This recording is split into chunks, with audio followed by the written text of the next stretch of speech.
Confirmant la condamnation de Khalifa Sall, le président de la République a pris un décret révoquant le maire de Dakar. Une décision qui suscite réaction et donc commentaires, alors que la campagne pour le parrainage en vue de la présidentielle de 2019 est lancée. Situation politique assez intéressante que nous apprécions avec M. Abdoulaye Makhtar Diop, grand serigne de Dakar, vice-président de l'Assemblée nationale. Honorable, merci. C'est toujours un plaisir de vous accueillir sur ce plateau.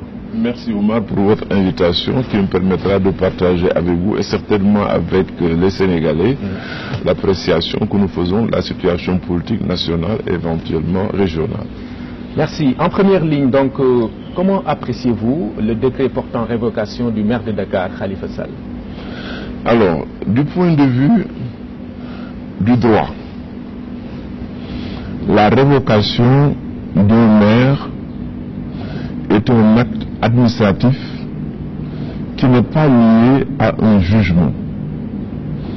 Si vous vous référez au Code général des collectivités locales, on parle d'une faute du maire pouvant entraîner sa suspension ou sa révocation. Autrement dit, le président de la République aurait pu, s'il l'avait voulu, au dépôt du rapport de l'inspection générale d'État, prendre un décret de révocation sans poursuite judiciaire. Et je vous donne une référence. Oui. En 1980, quand le président Léopold Sédar Senghor révoquait le maire de Lamine Diack, j'étais le directeur de cabinet. De Lamine Diack. De Lamine Diack. Oui. C'est moi qui avais reçu le décret de révocation pour défaut de gestion, avéré ou pas, sans poursuite judiciaire. C'est donc dire qu'il ne faut pas rattacher. Donc on n'a pas besoin d'aller en procès pour prendre cette décision. En 1987, deuxième cas au Sénégal, Oui. Mamadou Kora Fall avait été révoqué de ses fonctions de maire de Rufisque sans poursuite judiciaire. Parce que, encore une fois, si on lit bien ce qui était le code de l'administration communale, devenu code des collectivités locales, aujourd'hui code général des collectivités locales, on a énuméré sans limitation, je dis bien des fautes et non des jugements. D'accord. Des fautes pouvant entraîner la suspension ou la révocation du maire. Je vous donne un exemple qui heurte le bon sens.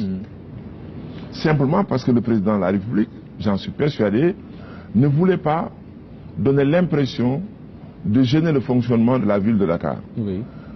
Et on a laissé le maire, dans la situation de détention préventive, signer des actes administratifs et continuer sa fonction. Alors que, en bon droit de gestion de la ville, on aurait dû suspendre ses pouvoirs de maire et son autorité et laisser un de ses adjoints administrer la ville en attendant qu'il y ait un jugement. D'accord. Donc il faut bien qu'est-ce que qui l'on peut comprenne. alors pousser le président de la République à le faire maintenant? Parce que peut-être c'est une situation qui ne peut pas continuer, c'est ça? Non, mais en fait, c'est-à-dire le président de la République, comme je vous l'ai dit, n'a pas voulu dès le départ alors qu'il en avait la latitude. Oui. Encore une fois, du point de vue juridique, Oui. je ne parle pas du point de vue politique, du point de vue juridique, le président de la République, depuis Senghor qu'il a fait en 1983, Abdou Diouf en 1987, Abdoulaye Wade qu'il a fait avec Mbaye Ndiaye au Parcelles Assainies.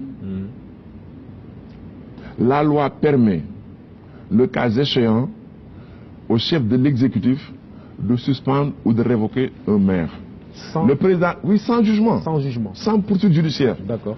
Donc, le président de la République a laissé la situation perturber, persister et laisser justement cours au problème devant les tribunaux.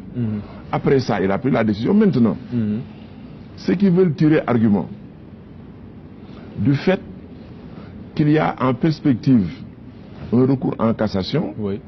mais choisissent simplement de dire qu'une condamnation n'est pas définitive, mais la réponse est qu'on n'a pas besoin d'une condamnation pour révoquer ou suspendre un maire. D'accord. Pourquoi? Et vous avez l'illustration toujours dans le code. Quand on vous dit qu'un maire peut être révoqué pour refus de signature d'une délibération adressée au préfet, est-ce que le jugement intervient? Non.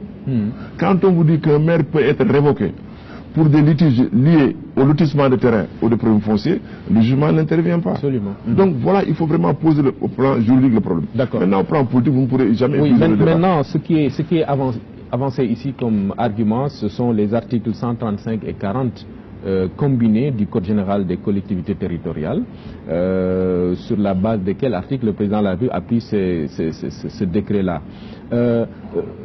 Seulement, vous l'avez rappelé tout à l'heure, il y a une polémique sur le caractère suspensif ou non de cette décision.